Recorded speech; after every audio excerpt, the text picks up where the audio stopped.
It's possible that a majority of people would not call themselves artists, and yet, you know, some of us have an understanding that we are all essentially creative. Mm-hmm. So, what is it that helps draw somebody like that into being a creative person? Oh gosh, Or you know, give yourself permission for once, for one thing, to play around. It doesn't have to be a perfection, you know, exercise. It can be throwing some color down, throwing some extra spices into your soup. It can be jotting down some notes, you know, keeping a morning journal to start with, and throw some rhyme in there. So that's sort of like some of the fundamental advice you can give to anybody. And I like, again, with the idea that majority of people do not consider themselves artists. Forget that. You're creative. Creativity has to do with all sorts of things. I was saying, like therapeutic effect, effect on our health, effect on our relationships. Oh, for sure. Effect on our parenting or grandparenting. Yep. So what is it that somebody can take from the idea of being creative without having to be pressured into being an artist, exhibiting and marketing? So it's different worlds, right? Yeah, I mean... But one is essential. What is essential? It's finding a way to let go of those preconceived notions that are, you know, sort of right from an early age. Oh, you have to draw that circle. Yeah. Or that sun has to be yellow. Yeah.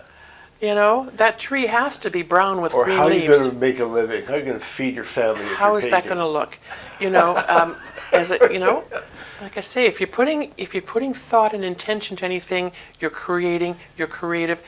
Call yourself an artist if you want. Right. You know, it's getting to a point where you want to be comfortable calling yourself an artist. Yeah. So start. And again, I'm thinking it is kind of like the attitude, because we can be two sides of the coin, where we think I'm better to not do this. My life will be better if I don't do this, or I'm not allowed, or I'm not good enough. And you can pursue that as a positive. Don't do that because your life will be better if you don't.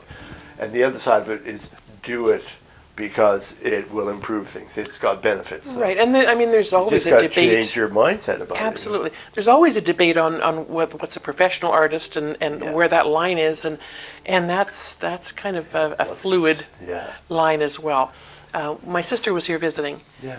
Crazy talented. I mean, oh my gosh, she can make anything out of a piece of fabric, and she knits like a fiend and does all these wonderful things. And I introduced her to somebody as a fabric artist. Oh, right.